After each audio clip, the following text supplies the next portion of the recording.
Okay, let's dive right into today's explainer.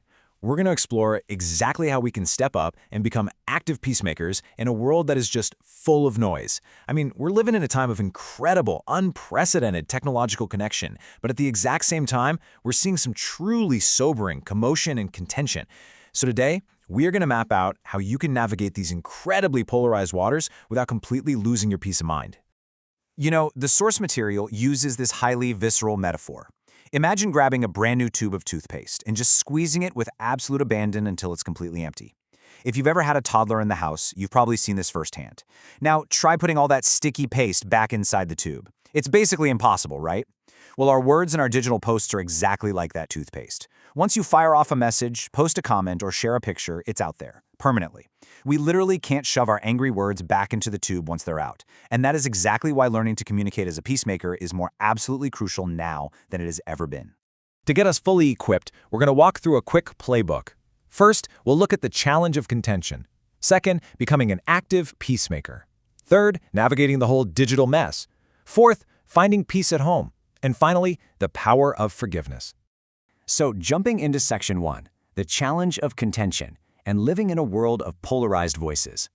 We've essentially built this amazing digital information superhighway where a single person's voice can be multiplied and sent across the globe in a fraction of a second. But here's the catch with social media. Words of quiet goodness, thoughtfulness, and basic civility, they frequently fly completely under the radar. On the flip side, words of anger and contempt literally thunder in our ears. Whether we're talking about a political philosophy, a public figure, or a major global event, polarized voices absolutely dominate the conversation. And because we're constantly surrounded by all this thundering contempt, it's so easy to be tricked into thinking that the whole world is just angry all the time. But honestly, this polarization, it really shouldn't surprise us. The source texts remind us of a foundational core principle: opposition in all things. Experiencing opposition isn't some cosmic mistake. It's actually a vital part of our moral agency, our ability to choose our own path. We are meant to taste the bitter so that we can actually learn to prize the good. In a world packed with differing beliefs, running into people who passionately disagree with us is a feature of this life, not a bug. It forces us to learn how to distinguish good from evil and, more importantly, to actively choose how we respond. Which brings us perfectly to Section 2. Becoming an active peacemaker and why persuasion always beats passivity. So, how do we actually engage when those fiery darts of contention come our way? Elder Neil L. Anderson hits the nail on the head here, stating, "Peacemakers are not passive, they are persuasive in the Savior's way." This completely redefines our whole role. So often we kind of think that being a peacemaker just means rolling over, shrinking away from critics, or just staying entirely silent so we don't rock the boat. But true peacemaking, it is incredibly active. It means standing confident in your faith and sharing your beliefs with deep conviction, but doing it completely void of anger, malice, or that toxic desire to put somebody else down. You can totally disagree without being disagreeable. If we actually look at practical examples from youth who are dealing with everyday conflicts, we find some incredibly tactical, grounded advice.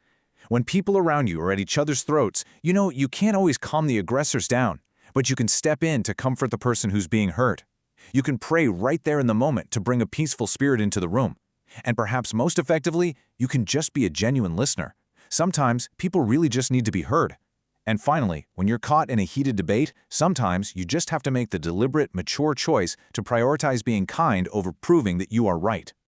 All right, let's take these tools online. Section 3, navigating the digital mess and surviving the social media superhighway.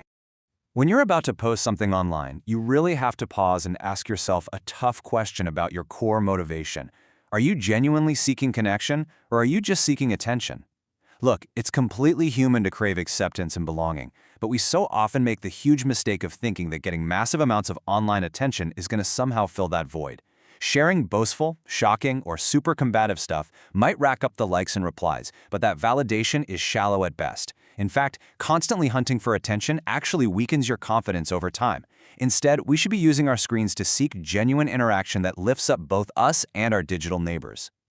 To keep us out of the digital mud, the sources lay out this incredibly practical mental checklist. Run through this before your thumbs ever hit send.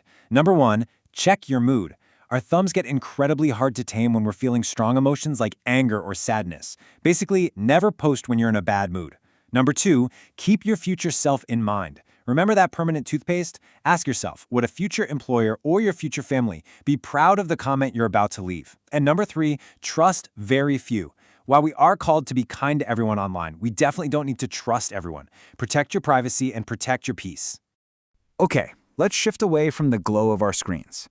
Section 4, finding peace at home and overcoming what we call the prideful gap.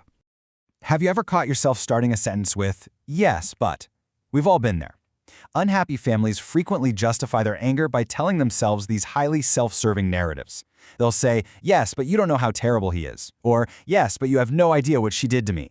We end up constructing these elaborate stories about other people's motives, condemning their actions as completely unforgivable, while at the exact same time lifting up our own motives as totally pure and perfectly innocent. And what happens?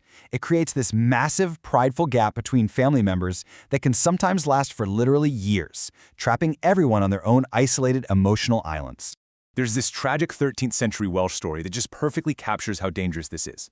A prince returns home and is absolutely horrified to find his loyal dog dripping with blood. He rushes inside, sees his baby's cradle overturned, and the infant is completely missing. Jumping to an immediate, furious conclusion, the prince pulls out his sword and kills the dog in a blind rage. But just a minute later, he hears a faint cry. He finds his baby totally safe, and lying right next to the child is a dead, murderous wolf. The dog hadn't hurt the baby. The dog had actually saved the baby's life. This dramatic story perfectly illustrates the extreme danger of jumping to angry conclusions, letting bitterness rule our actions, and writing these angry narratives without actually knowing the facts. Which leads us right to our final stop. Section 5, the power of forgiveness, the absolute ultimate peacemaking tool.